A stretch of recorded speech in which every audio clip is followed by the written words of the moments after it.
Welcome to the Pitwall, the hot and cold takes of the Hungarian Grand Prix. Joining me is my bro, Dominic David Kessler, my dad, Paula, our great friend, and I'm your host, Jean-Marc. Here we go. Start off with the hot takes. These are our emotional reactions to what happened in the race. Bro, Paula, Ferrari, what happened? What happened? That's the question that everybody wants to know. What happened? I don't know if this is true or not, but I heard somebody mention in a comment or something after the race was done, they were in the press conferences, and was it Verstappen was joking about the hards? They went on the hards and then they just started laughing. Yeah. Like it was funny for him. So Ferrari is its own worst enemy right now, it seems. So It's just sad. It's sad to watch Charles try to be positive during his interviews when I'm sure he's fuming on the inside, And I was reading up on what Binotto was saying. They said that they ran the simulations on Friday and that they expected the hards to be slower than the mediums for the first 10 or 11 laps, but then would speed up. But then they were surprised it wasn't the case. That just seems like such a tunnel vision sort of decision. There was temperature to take into account. Also, look at what your competitors are doing. It wasn't satisfying response that in the simulation it worked okay. So it's just hard to feel confident or proud to be a Ferrari fan right now. I would say one of the fun things, though, about the Formula One is because there's all that stuff that you have to take into account, right? The simulations can only take you so far. At the end of the day, you have to be able to figure out what you're going to do with that. And if other teams in the back have issues, because it's happened. Some of the teams in the back sometimes don't make radio. We don't care because, they're in the back. So, but when it happens to the front runner teams, that's when we start taking issue to it. So. Well, so that's the issue, right? Haas, which is building a car very similar to Ferrari, slapped on some hards because Magnussen had that black and orange flag with that contact he had at the beginning of the race. He was doing nothing on hards. So why does Ferrari not just look at Haas and say, they clearly don't have the pace? Why are we going to do it? And it seems like it was crazy. Lap 52, I counted it. 1/3 of all the cars had each tire. 1/3 of them had hards, 1/3 of them had mediums, 1/3 of them had softs, and the additional guy was getting into the pits. I think it was Tsunoda who's slapping on some softs. So it was weird that everyone was trying to figure out what was going on. Here's the crazy thing. Apparently, pole position means nothing. Dad, how do you feel about that? You had a guy who had a terrible qualifying, gets knocked out in 11th, that's Perez. Then Verstappen has problems, and he's in 10th. And then you had Hamilton, who had a DRS issue. He's not even there. I think he was 8th or something like that. And then it didn't matter that Russell put it on pole position. It didn't matter that there were two Ferraris in 2nd and 3rd. They couldn't block anybody. Verstappen's "Neo," and goes from 10th to 1st. Probably happy, but how did you feel about that whole craziness for Hungary? Of course, as a Red Bull fan, I was elated that Verstappen was able to show his skills and go up through the field. I think he took advantage of some poor decisions from some other teams, or I should say our team benefited from some poor decisions, other teams. I would have thought after Toto Wolff was saying that Leclerc and Verstappen were the two best drivers, even though Hamilton had made second place, he didn't say that Hamilton was on their level. He kind of had a nod to the fact that Leclerc's tire strategy was probably at fault. I appreciate the fact that Verstappen took advantage of it, but I didn't see it going out that way. And I don't think Verstappen actually thought he was going to win that race when that race began. He got put on the alternative strategy by starting on softs. And that ended up being better because Ferrari had two brand new mediums and they didn't have any additions. So you had Verstappen who went on softs, and then the Ferraris only went as long on the mediums as they were on the soft. So why were you on a slower medium? You should have just been on a soft, right? So it seems like he actually, being on the alternative tire, allowed to pressure Ferrari, who had to switch their tires. So in hindsight, Verstappen, when he switched from softs to mediums, and then they decided to keep signs out on the mediums, they should not have put Leclerc on hards. They should have put him on softs and just run 2 stints of softs, so that he was going to have to pit again. I think, like you're saying, Paolo, they probably thought that the hards would come back and he would do a one stop. I'm assuming that's what they were hoping for. It didn't work out that way. And if you're going to pit again anyways, why go on such a slow, hard compound? And I feel like the timing too was weird because it was like, wasn't that post it's drizzling comment? Like, do you really expect them to warm up? I just didn't make sense. I do want to say, and this is rare for me, but I was impressed with like after the race in the commentary, they were highlighting like Verstappen's outlap was like so much better than obviously Leclerc's, like more than 5 seconds better than his on the hards. It was like 139 to like Leclerc's 145, and it was also better by almost 3 seconds than Russell's, I think, on the medium. So it's nice to get like that additional info that it's not just that things went well for Verstappen strategy wise, but he really came out and like was driving so like, fast. No wrong foot. Yeah, he was so fast he could do a 360 spin and still win the race. Like I thought that like the race, as soon as he passed Ferrari, well, both of them,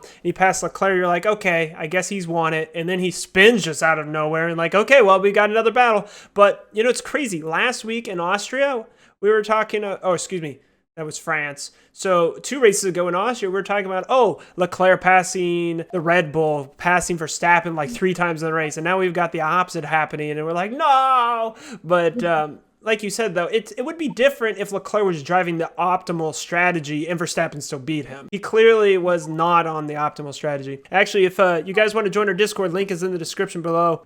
If you guys, right here, if you ever want to check, it's in the fantasy talk. It's this Italian old man reacting to Ferrari during the race. Oh, man, he's not happy. And then in the memes, Rodrigo, he posted one of these TikToks. So it shows Verstappen, Hamilton, and Russell just running down the track. And then eventually they see Leclerc, who's running, but he's got guys underneath him holding the track running backwards. And so it's like he's trying his best, but everything's working against him. Okay, back to the strategies. How much is that on Binotto? And how much is that on the actual strategist? Like, can he actually defend against this and say, you know, we're going to reassess this as a team, and then he tells his guys, hey, you need to work it out or you're in trouble? Or is it going to come to the point where they're going to be like, nah, this is actually the leader's problem and he might get replaced? I don't know. I feel like there's a dynamic within Ferrari where like they just have each other's back no matter what. So it's hard to tell like who's to blame, like where like who's actually making the decisions or like what happens afterwards. Like I'm not privy to that, but it seems like no matter what, like Ferrari's just gonna be like, we did our best given what we had. And it's like, but you didn't. Yep. So. See, the problem we have is that Ferrari has a lot of politicking and stuff like that. And we have to admit that Binotto, who's a technical director before, he built a really good car. The problem is that's not what's failing them right now. Well, okay, they had some reliability issues, but that's not what's failing them right now. And so it's like, how do you then get the best strategy or the best people communicate on the team? I don't know. Maybe it's something about the British teams. Yes, Mercedes is technically German, but Red Bull, they're in Britain. And there's something about how they communicate or think as Anglo-Saxons or whatever it is with that language, where it's like you said, Ferrari or the Italian way, it just seems that like Ferrari can do no wrong. And if there is something wrong, it's not our fault.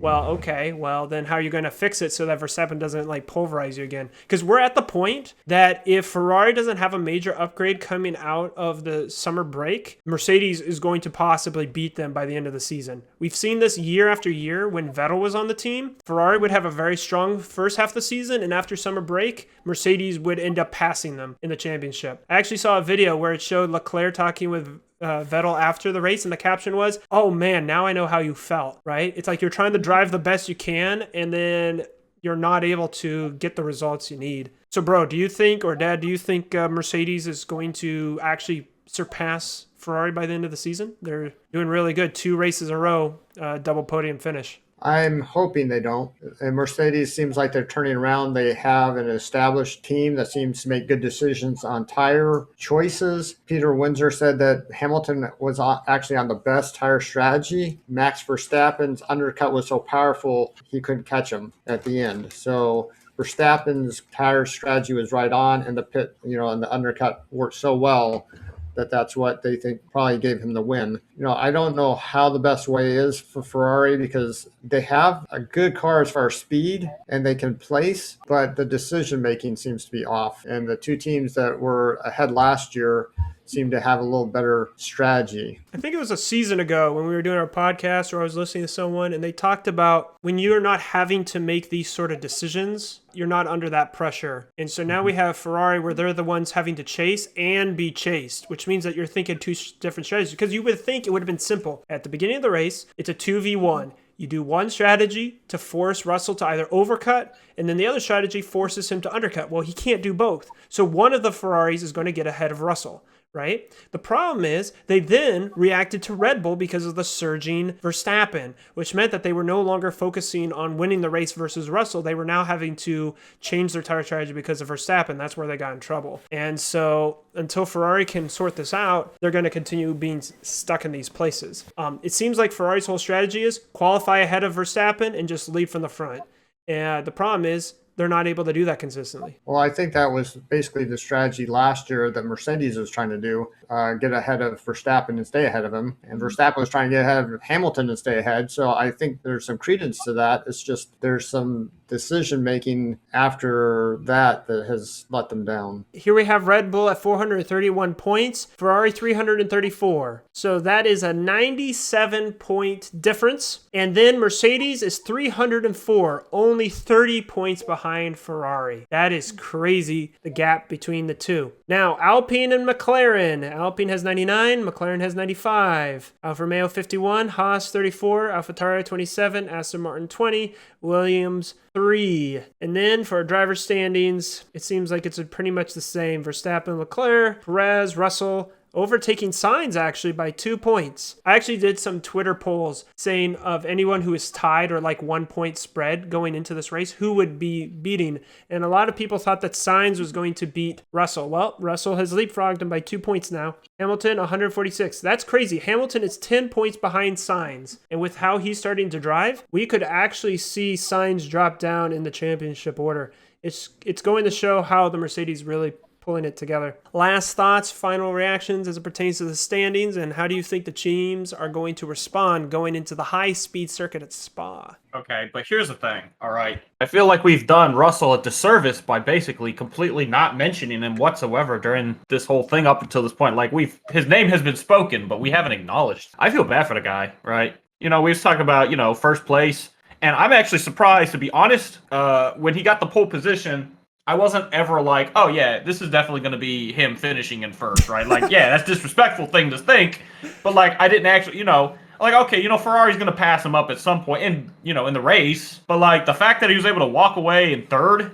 after all of that, I feel happy for him. I'm happy. I still think that Mercedes' success is coming more from Ferrari's failure at the moment. It's nice to see those Mercedes doing something again, and maybe in the future we'll have a three-way battle, which would be really exciting. A three-way battle with Verstappen in the front. That's pretty much what it's going to look like for the rest of the season. So I have a question. It looks like we know who's fighting for first and second. Who do you think is going to be third place between Russell, Sainz, Hamilton? Do you think Hamilton, now that his form is much better, is going to catch both Russell and Sainz and get ahead of them? Like, you read my mind. Yeah, he's only 12 points behind. What are you thinking, Paula?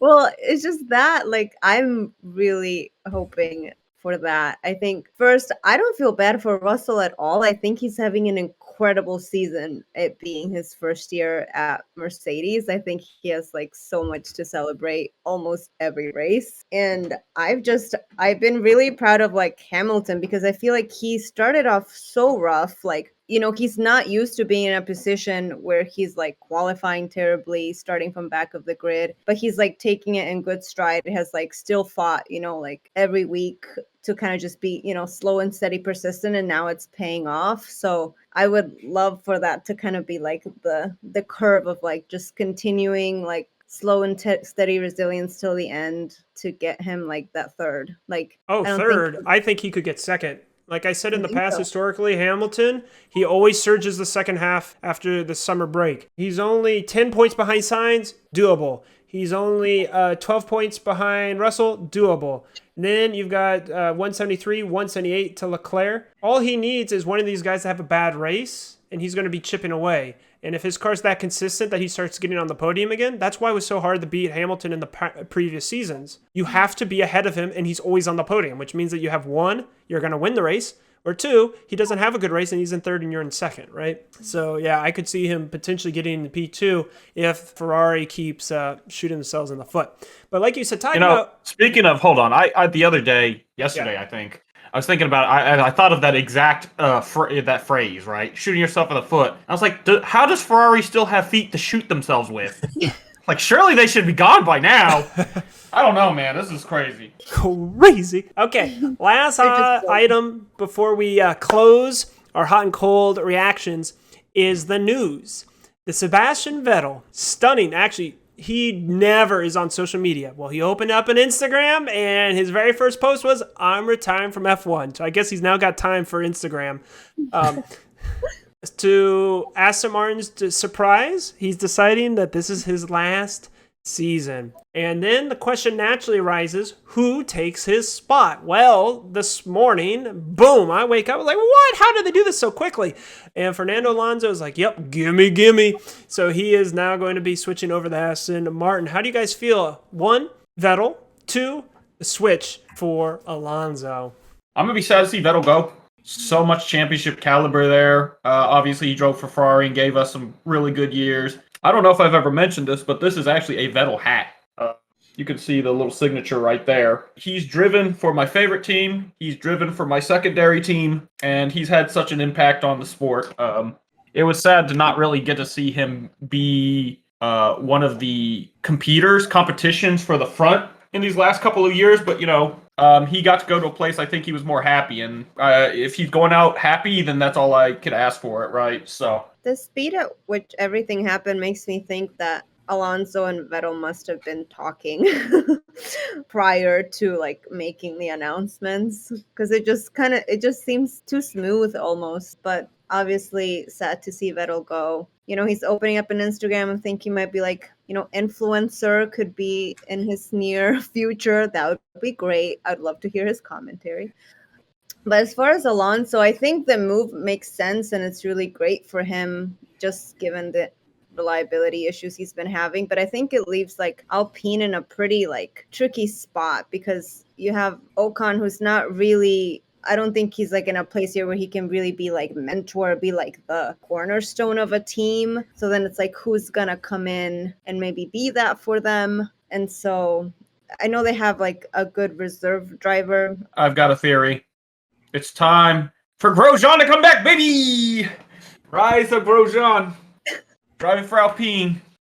I have no idea if that's actually going to happen, but wouldn't that be crazy? Yeah. I think they might do the same thing that Haas did and bring in an up-and-coming driver, because they're not really speeding up their process as quickly, and that's why Alonso's left them, because he actually thinks that Aston Martin is higher and they'll compete faster than Alpine, their trajectory. So I wouldn't be surprised if they took another and did the Haas approach. So after doing my research, listening to a bunch of people on the line, this is the theory that I have presented before you. I'm going to start off with some speculation, because I think that Vettel at France on the last corner, fighting Stroll for one measly championship point and not passing Stroll, he's like, what am I doing here? You promised me a car that could fight at the front, and I can't even get 1 point, and I'm fighting my teammate who you're not going to let me pass because he's the son of Stroll, right? Now, that's the pure conjecture. You could kind of read between the lines that Vettel is like, hey, if I had a competitive car, maybe. But it's going to take so much time and effort and energy for me to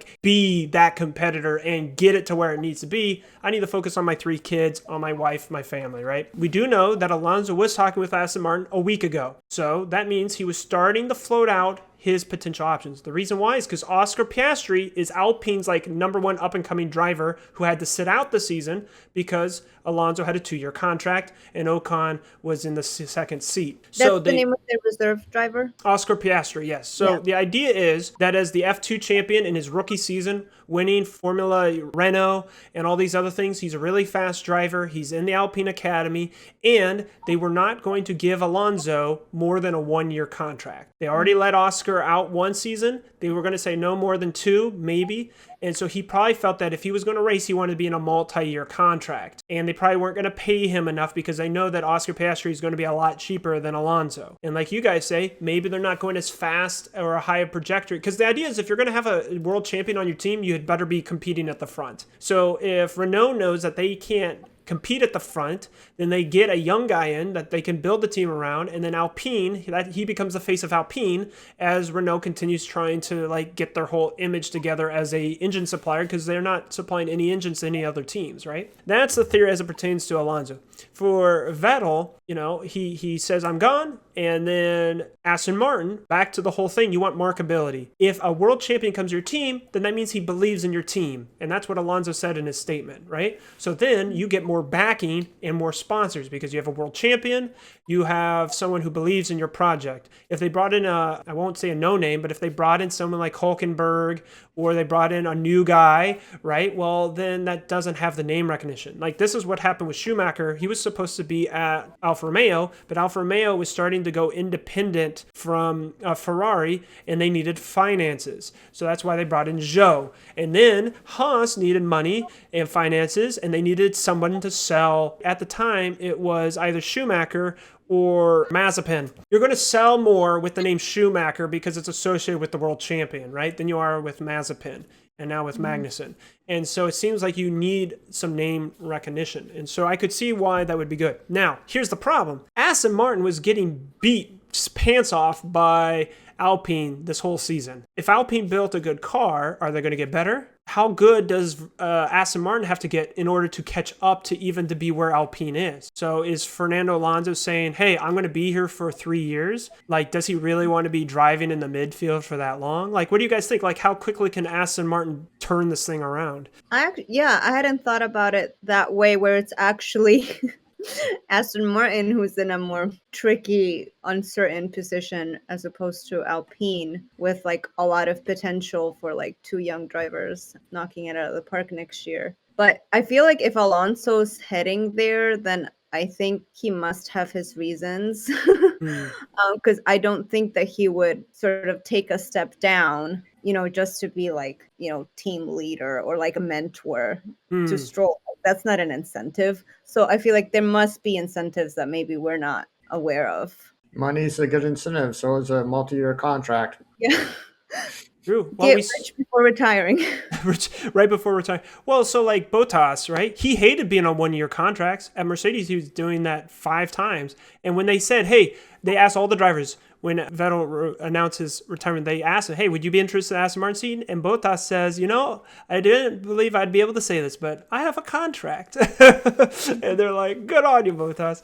But like you said, Dad, maybe Alpine wasn't going to pay him the money. Aston Martin will. That could be a big motivator. And knowing that your seat is secured for a couple years. What are your thoughts, bro? It's funny that we're talking about Bottas, and it hit me. I'm like, man, we haven't really talked about him at all.